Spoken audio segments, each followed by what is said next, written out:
갑자기 날씨가 더워지면서 봄이지만 마치 여름이 찾아온 것 같은데요. 이렇게 갑자기 더워지는 만큼 식중독도 조심해야겠죠?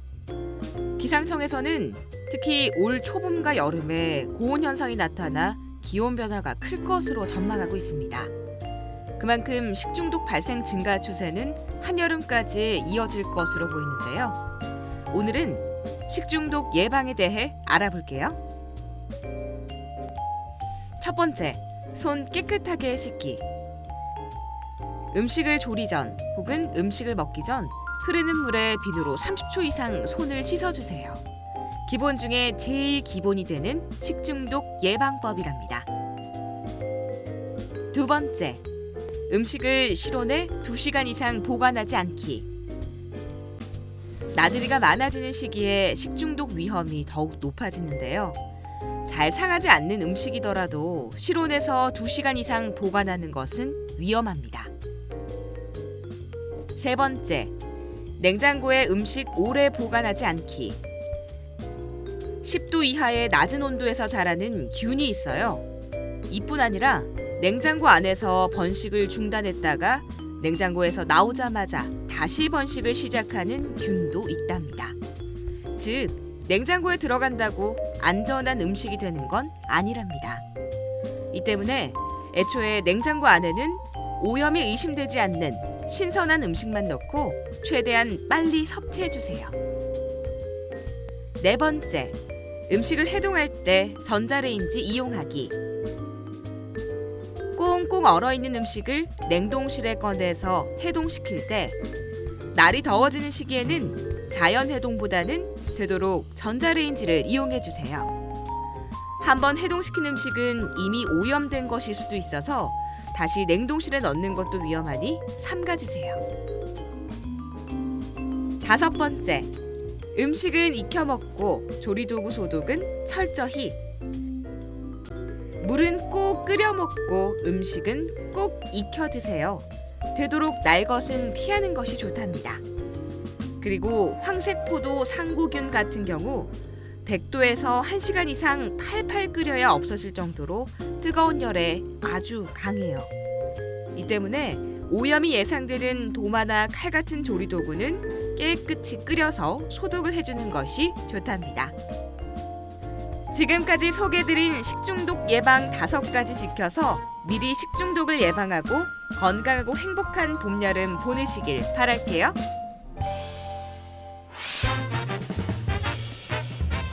우리의 피부는 매일 햇빛에 노출되는데요. 그렇기 때문에 자외선 차단제는 사계절 모두 사용하셔야 합니다. 특히 햇볕이 좋아진 요즘 같은 날씨에는 자외선 차단제가 필수인데요. 막상 자외선 차단제를 구입하려고 하면 어떤 걸 써야 하나 고민한 경험 있으실 겁니다. 오늘은 자외선 차단제 종류와 사용법 알려드릴게요. 자외선 차단제를 구매할 때 가장 먼저 눈에 들어오는 숫자 SPF 지수와 PA 지수. 숫자가 높으면 무조건 좋을 거라 생각하실 수 있는데요. 우선 SPF는 피부를 붉게 하거나 화상을 일으키는 자외선 B로부터 피부를 보호해주는 시간을 말합니다. 1 SPF당 15에서 20분의 차단 지속력을 가진다고 하는데요. SPF 30은 약 7시간을, SPF 50이라고 표기된 자외선 차단제는 약 12시간 정도의 지속력을 가지는 겁니다. 하지만 실제 지속 시간은 사용 환경에 따라 차이가 날 수 있으니 참고만 해주세요. SPF 지수가 높아질수록 피부의 자극도 강해지기 때문에 상황에 맞는 제품을 고르는 게 중요한데요. 실내에서 주로 시간을 보내신다면 SPF 15에서 30이 적당하고요. 야외 활동 시에는 SPF 30에서 50 정도가 적절하니 상황에 맞게 선택해주세요. PA 지수는 파장이 가장 길어 피부 노화의 원인이 되는 자외선 A를 차단하는 정도를 의미하는데요. PA는 플러스 기호와 함께 표기되는 등급입니다. 플러스 기호는 최소 1개에서 최대 4개까지 표기되며 개수가 늘어날 때마다 자외선 차단 효과가 2배씩 증가하는데요.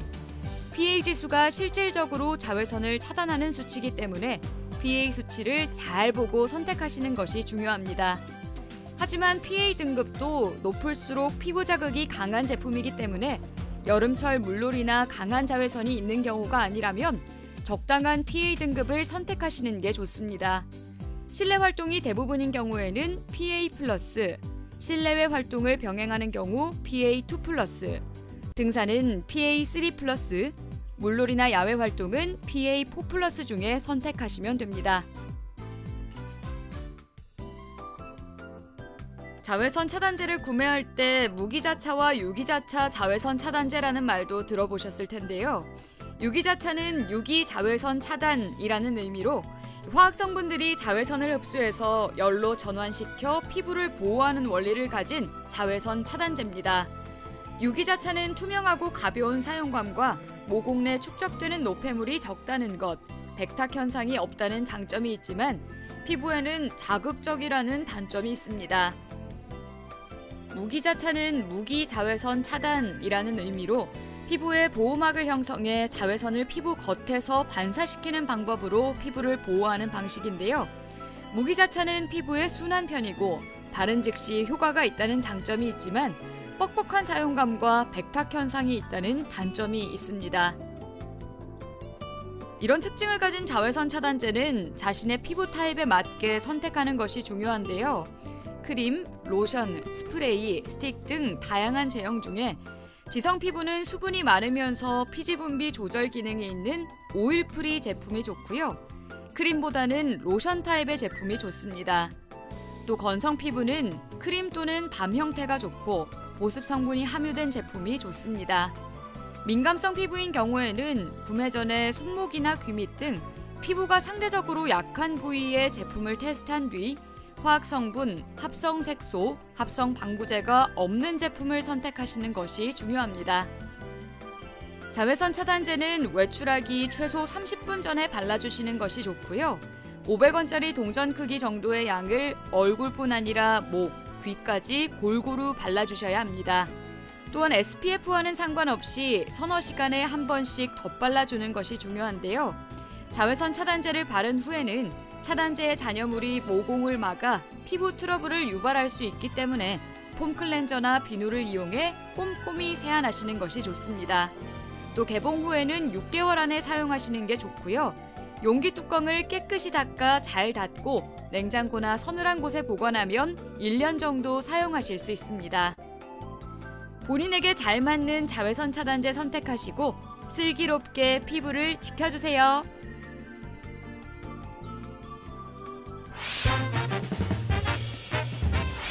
만능 천연세제라고 불리는 베이킹소다. 주방과 욕실 등 다양한 곳에 쓰이고 있는데요. 친환경적인 데다 실생활 활용도가 뛰어나 유용한 제품 중 하나입니다. 오늘은 베이킹소다를 활용한 청소 꿀팁 알려드릴게요. 화장실 청소 중 가장 큰 골칫거리인 변기 청소. 변기를 매일 닦아도 깨끗이 유지하기가 쉽지 않은데요. 이럴 때 집에서 쉽게 구할 수 있는 베이킹소다와 치약으로 효과 만점 변기 세정제를 만들 수 있습니다. 우선 치약과 베이킹소다를 1대2 비율로 반죽하듯 섞어주세요. 치약과 베이킹소다가 잘 뭉쳐졌으면 다시백이나 낡은 스타킹 안에 넣어줍니다. 그 후 다시백을 고정해줄 끈을 달아준 후 변기 물탱크에 고정해주세요. 이제 물 내릴 때마다 세정제가 천천히 녹아내리면서 세정 효과를 볼 수 있습니다. 욕실을 청소할 때도 락스 대신 베이킹소다를 사용해보세요. 욕실을 물로 적신 후 베이킹소다를 뿌려주고 수세미로 닦아주기만 하면 화장실 냄새도 잡고 깨끗하게 청소도 하실 수 있습니다. 요리하다 생긴 기름때는 말끔하게 지워내기가 힘든데요. 이제 베이킹소다로 기름때를 깨끗이 지워보세요. 냄비, 프라이팬 등 각종 식기류를 소독할 때 베이킹소다를 푼 물에 15분에서 20분 동안 담가두면 음식물과 기름때를 쉽게 없앨 수 있습니다. 또한 전자레인지를 오래 사용하다 보면 이상한 냄새가 배는데요. 이때도 베이킹소다를 녹인 물을 행주에 묻혀서 닦아주기만 하면 전자레인지 속 냄새가 싹 사라진답니다. 여름만 되면 하수도를 타고 올라오는 오물 냄새가 고민이신 분들, 이때도 베이킹소다를 활용해보세요. 100원의 베이킹 소다를 뿌린 뒤 식초를 붓고 15분간 기다려줍니다. 이후 온수로 헹궈주면 배관 냄새도 잡고 막힌 배수구도 뚫을 수 있습니다. 또한 쓰레기통이나 신발장, 냉장고 등에서 냄새가 날 때도 베이킹 소다를 뿌려놓기만 해도 탈취 효과가 있습니다. 세탁할 때 세제에 베이킹 소다를 약간만 섞어주면 표백 효과는 물론 냄새 제거 효과까지 볼 수 있는데요. 그뿐만 아니라 옷 속에 쌓인 매연과 미세먼지, 옷 속 화학 성분까지 제거할 수 있습니다. 만능 세제 베이킹 소다, 잘 활용하셔서 간편하고 깨끗하게 청소해 보세요.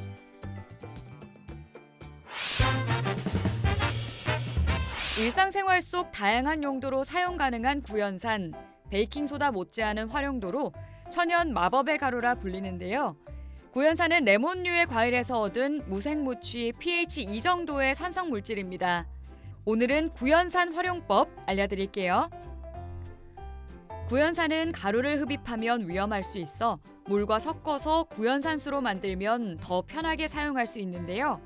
물 200ml에 구연산을 한 스푼 풀어 잘 녹여준 뒤 분무기에 담아 사용하면 됩니다. 이때 무색무취의 구연산수를 물과 착각하지 않게 주의하셔야 하고, 구연산수에 무언가 떠다니거나 이상한 냄새가 나면 쓰지 말고 새로 만들어 사용하는 게 좋습니다. 또 구연산은 염소계 표백제와 함께 사용할 경우 염소성 독성 가스가 나와 위험할 수 있기 때문에 같이 사용하면 안 됩니다. 먹어도 될 정도로 안전한 구연산도 기본적으로는 산이 높기 때문에 피부가 예민하신 분들은 접촉 시 피부가 붉어지거나 따가울 수 있어서 꼭 고무장갑을 끼고 사용하시기 바랍니다. 항상 물을 사용하는 부엌과 화장실에는 관리를 조금만 소홀히 해도 물때가 끼기 쉬운데요. 수돗물과 각종 세정제에 포함된 알칼리 성분이 남아 물때가 남게 됩니다. 구연산수는 산성이기 때문에 알칼리 성분 얼룩을 쉽게 지울 수 있는데요. 미리 만들어둔 구연산수를 싱크대나 욕실 수전 등 물때가 낀 곳에 뿌려준 뒤 마른 행주로 닦아주면 쉽게 물때를 제거할 수 있습니다.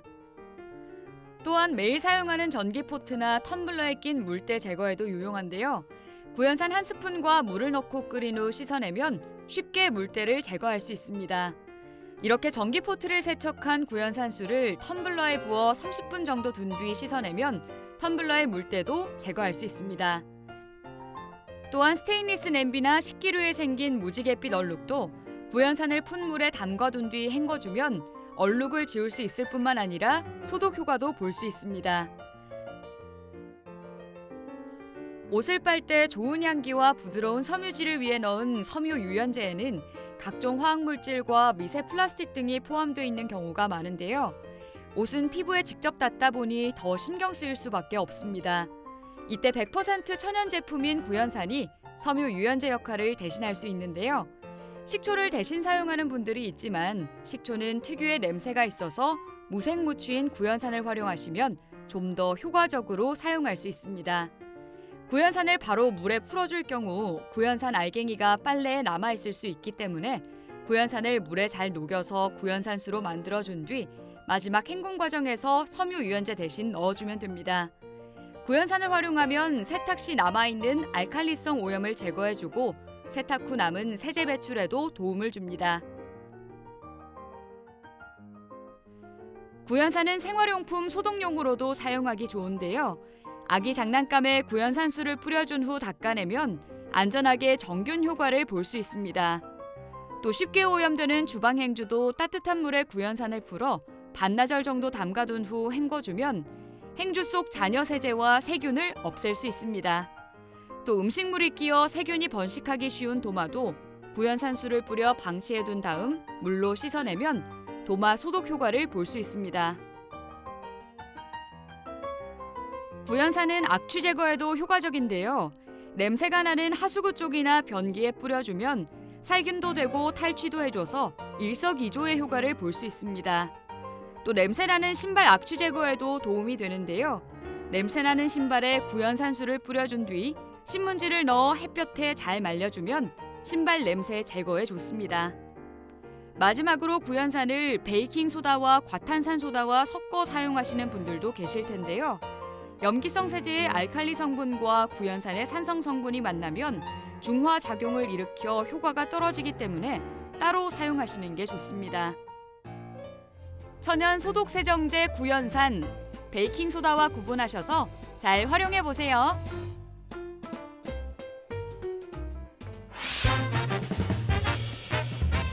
우리 몸에 직접적으로 닿는 수건. 깨끗하게 관리해줘야 피부 질환을 피할 수 있어요. 오늘의 살림 노하우, 수건 관리법에 대해 알려드릴게요. 젖은 수건을 습한 욕실에 두거나 세탁 바구니에 그대로 넣으면 세균이나 박테리아가 생겨서 곰팡이가 생길 수 있어요. 사용 후 젖은 수건은 바싹 말려서 세탁 바구니에 넣어주세요. 그리고 수건이 다른 세탁물과 섞이게 되면 박테리아가 증식할 수 있으니 수건은 꼭 수건만 따로 모아서 세탁해주세요. 세탁기를 돌릴 때 과탄산 소다를 함께 넣어주면 수건의 색이 그대로 유지될 수 있답니다. 수건을 깨끗하게 유지하기 위해 삶으시는 분들도 있죠. 그러나 자주 수건을 삶게 되면 수건의 수명을 단축시킬 수 있습니다. 자주 삶기보다는 적당한 간격을 두고 삶아주세요. 세균을 없애기 위해 무조건 자주 삶는 것은 정말 좋지 않아요. 섬유유연제를 너무 많이 넣을 경우 수건의 흡수력을 떨어뜨리기 때문에 적당량 넣어주세요. 수건을 오래 쓰고 싶으시다면 섬유유연제를 전혀 사용하지 않는 것도 좋은 방법이랍니다. 섬유유연제 대신 식초를 넣게 되면 건조 후 냄새가 나지 않고 살균, 탈취 효과가 있습니다. 수건을 말릴 때는 햇볕이 잘 들고 공기가 잘 통하는 곳에 널어주세요. 수건에서 냄새가 나는 건 대부분 건조 방법에 문제가 있기 때문입니다. 수건을 오래 사용하면 표면이 거칠어져서 피부에 자극을 줄 수 있어요. 수건의 상태에 따라 적절하게 수건을 교체해주세요. 보통 교체 시기는 2년 정도입니다. 하루도 빠짐없이 피부에 닿는 수건. 청결하게 관리하지 않으면 피부 질환의 원인이 될 수 있어요. 여름이 다가오면 습한 날씨에 수건 관리가 더 어려워지는데요. 그럴 때일수록 더욱더 꼼꼼하게 수건 관리해서 보송보송한 수건 사용하세요. 운전을 하다 보면 본의 아니게 교통법규를 어기게 되는 경우가 있는데요. 한 번 정도의 실수는 어쩔 수 없지만 그것이 반복되면 벌점 제도를 통해 최대 면허 정지까지 처벌을 받게 됩니다. 하지만 평소 안전운전을 잘 실천해 오신 분들을 위한 제도도 있다고 하는데요. 바로 착한 운전 마일리지 제도입니다. 오늘은 많은 운전자분들이 모르고 있는 착한 운전 마일리지 제도 소개해 드릴게요. 착한 운전 마일리지 제도란 운전자가 교통법규를 잘 지키고 사고를 내지 않겠다는 서약을 한 다음 1년 동안 이를 잘 유지하면 10점의 마일리지를 적립해주는 제도인데요. 2013년에 생긴 제도로 면허증이 있는 모든 사람에게 해당하는 제도입니다. 이렇게 적립된 마일리지로는 교통법규를 위반하거나 사고를 냈을 때 벌점, 정지일수 감경을 받을 수 있습니다. 그렇기 때문에 운전을 매일 하는 운전자뿐만 아니라 장기간 운전을 하지 않는 장롱면허 운전자들도 나중에 운전할 때를 대비해 신청해 두시는 것이 좋습니다. 실천 내용은 크게 두 가지로 나뉘는데요. 첫 번째, 무위반으로 서약 기간 중 교통법을 잘 지켜 운전면허 취소, 정지 처분, 범칙금 통고 처분, 과태료 처분을 받지 않아야 하고요. 두 번째, 무사고로 사람을 죽거나 다치게 하는 교통사고를 유발하지 않으셔야 합니다. 신청 방법은 온라인과 오프라인 두 곳 모두 가능한데요. 우선 온라인으로 신청하실 경우 정부24 혹은 경찰청 교통민원 24 홈페이지에서 가능합니다. PC뿐 아니라 스마트폰에서도 간단하게 신청이 가능한데요. 착한 운전 마일리지를 검색한 후 사이트에 접속해 로그인해준 뒤 메인 화면에 있는 착한 운전 마일리지를 클릭합니다. 그 후 서약서 내용을 확인한 후 신청을 클릭하면 됩니다. 기존에 서약하셨던 분이라면 특혜 점수에서 적립된 마일리지 점수도 확인할 수 있습니다. 또 컴퓨터 이용이 어려우신 분들은 방문 서약으로 가까운 경찰서, 지구대, 파출소를 방문해서 직접 신청할 수 있고요. 문의사항은 182로 연락하시면 됩니다. 이렇게 적립된 마일리지는요, 운전면허 정지 처분 시 누적된 마일리지만큼 면허 벌점 혹은 면허 정지 일수를 감경받을 수 있는데요. 마일리지 점수 보유자는 면허 정지 처분 이의 제기 시 경찰청에 출석하셔서 점수 공제를 신청하시면 됩니다. 본인의 공제 신청이 없으면 적용되지 않으니까요. 꼭 공제 신청을 하셔야 합니다. 1년 동안 서약서 내용을 실천하지 못하면 다시 서약할 수 없나요? 1년 동안 교통법규 위반을 하셔서 통고처분이나 과태료 처분을 받으신 경우에는 범칙금이나 과태료를 납부하신 후에는 다시 신청할 수 있습니다. 그리고 만약에 운전면허 정지 처분을 받으시게 된다면 정지 처분 기간이 만료된 다음에 다시 신청하실 수 있습니다. 한 번 마일리지를 받아도 다시 서약할 수 있나요? 1년 동안 무사히 성공을 하신 다음에는 10점의 마일리지가 부여가 됩니다. 성공하신 후에는 1년 단위로 자동 갱신이 되기 때문에 교통법규 위반이 없다면 다시 신청하실 필요는 없습니다. 그리고 무사고 무위반이 계속된다면 1년에 10점씩 해서 계속적으로 마일리지가 누적이 됩니다. 마일리지는 얼마 동안 유지되나요? 적립된 마일리지는 운전면허 정지 처분을 받게 돼서 면허 벌점을 갖다가 공제하지 않는다면 계속적으로 유지가 가능합니다. 착한 운전 마일리지 제도의 효과는 무엇인가요? 운전자가 서약서를 작성하신다는 행동만으로도 교통법규를 지키시려는 생각을 가지시기 때문에 서약자가 늘어날수록 교통법규 위반이 줄어들고 교통사고가 감소하는 효과를 기대할 수 있겠습니다. 알아두면 유용한 착한 운전 마일리지 제도. 운전자라면 꼭 신청하시고 혜택 받으세요.